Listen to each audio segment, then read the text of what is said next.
If we were to talk about symbolic TV show moments, the alleged drone attack on the Kremlin on that fateful Wednesday morning would own the discussion.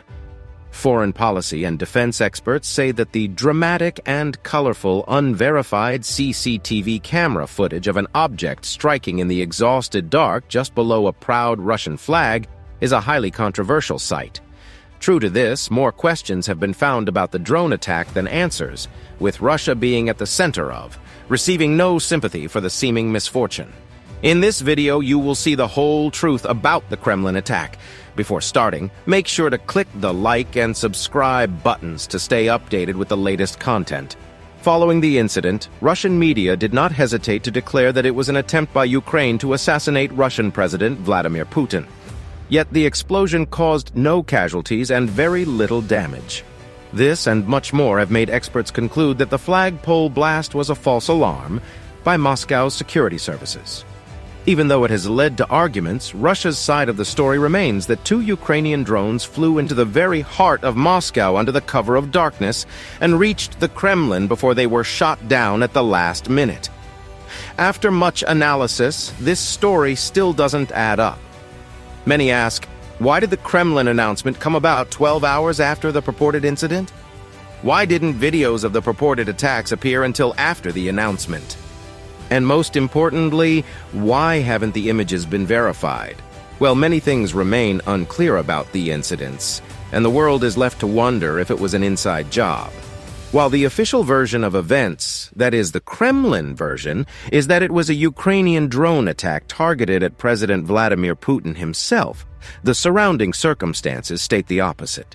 An attempt to assassinate the Russian president seems quite unlikely, because even though President Putin does have a private apartment in the Kremlin, his main residence is 20 miles away. More so, some Russian state TVs appeared to have doubts about the incident. In fact, one analyst on Channel 1's Remya evening news bulletin observed that the kind of explosive charge carried by drones like the one that struck the Kremlin cannot do widespread damage, adding that the attack was clearly just for show.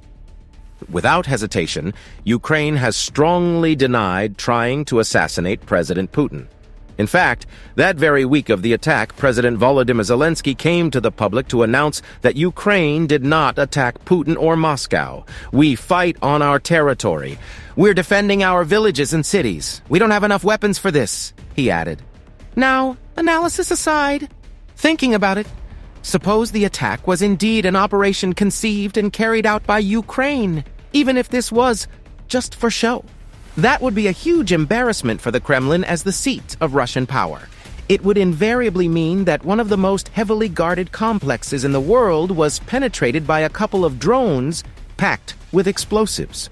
This is in spite of all the air defense systems protecting Russia and the jamming systems the Kremlin has in place to keep dangerous drones at a distance and to prevent such attacks. Apparently, Ukraine is not alone in the train of the accused, as the U.S. was also given a share of the blame. Russia went ahead to also blame the United States for the drone attack on the Kremlin, doubling down on accusing Washington of direct involvement in the war in Ukraine. The Kremlin spokesman also went on to say that the United States propelled Ukraine to strike Russia without providing evidence to back up the claim. President Vladimir Putin's spokesperson Dmitry Peskov repeatedly told reporters in a daily conference call that the United States was behind the episode at the Kremlin, a charge the U.S. has strongly denied. After all speculations, what seems to be the most believable story is that the attack was staged, which is why analysts have remained skeptical about the incident, saying that it is highly possible that Russia carried out the attack itself for a number of reasons, including a possible need to give Russia a firmer war footing. In fact, the analysts at the Institute for the Study of War said that Russia likely staged the attack in an attempt to bring the war home to a Russian domestic audience and set conditions for a wider societal mobilization. Also, several indicators suggest that the strike was internally conducted and staged with intention. This is easy to conclude because just recently, Russia had taken steps to increase the Russian domestic air defense capabilities, including within Moscow itself. As such, Analysts note that it was therefore extremely unlikely that two drones could have penetrated multiple layers of air defense and detonated just over the heart of the Kremlin in a way that provided spectacular imagery caught nicely on camera. In addition, the Kremlin's clear and swift and coordinated response to the incident has raised suspicion, suggesting that the attack was internally prepared in such a way that the intended political effects would outweigh the embarrassment. If the attack was a surprise, it is very likely that the official Russian response would initially have been much more disorganized, as Russian officials would have scrambled to generate a coherent explanation in order to ease the implications of a clear informational embarrassment.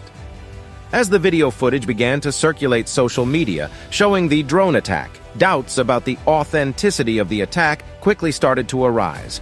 The videos showed smoke rising above the Kremlin and wreckage on fire on the domed building of the Senate Palace within the Kremlin's walls. Another video showed a drone exploding above the domed building of the Senate. Some viewers were quick to say two unidentified figures could be seen climbing on the domed roof when the drone detonated. No doubt the attack has caused many to fear for Ukraine's safety. Because for President Vladimir Putin, the case of Ukrainian drones reaching the Kremlin could be justification for a brutal step-up of attacks on Ukraine. More than ever, Russian officials have begun to stress that the military goes after only military targets, even though it is obvious that they are saying it because it justifies a retaliation when repeated evidence shows the contrary. At the moment, severe retaliations are in the wind, including attacks aimed specifically at Ukrainian President Volodymyr Zelensky, who denied attacking the Kremlin. After today's terrorist act, no variant remains other than the physical elimination of Zelensky and his clique, came former Russian President and Deputy Chairman of the Russian Security Council, Dmitry Medvedev.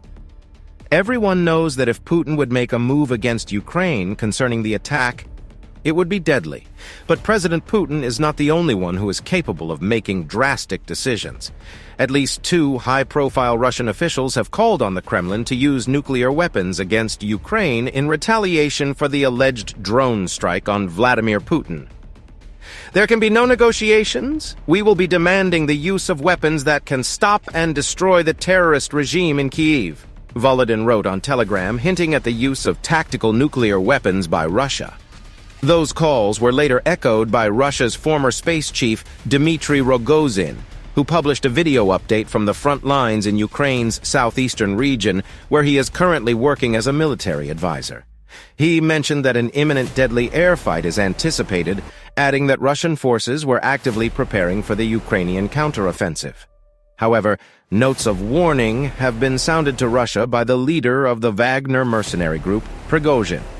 The leader of the controversial group sounded an unexpected note of caution to Russia and warned it against making casual threats to use nuclear weapons. He went on to say that the idea of using nuclear weapons in retaliation for a drone sounded too extreme and irrational, advising that Russia should focus on confirming who was responsible for the attack first, and then punish accordingly.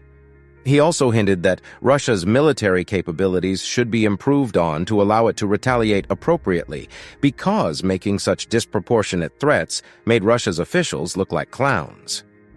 Even though people see the attack in different lights, one thing that is clear is that whatever was the motivation for the drone attack on the Kremlin, the timing is instructive. Surely Ukraine is unlikely to have done anything that would put the country at risk of an escalated war by attacking the Russian capital and leadership headquarters. For Russia, the attack may be used as a way to strengthen public resolve ahead of the Ukrainian counteroffensive by portraying their leader as someone who, like them, is vulnerable to attack. The drone attack at the Kremlin has no doubt caused a big stir, and the consequences are one to look forward to. To get updates on the events that would follow, do subscribe to this channel. Also, don't forget to like this video. See you in the comment.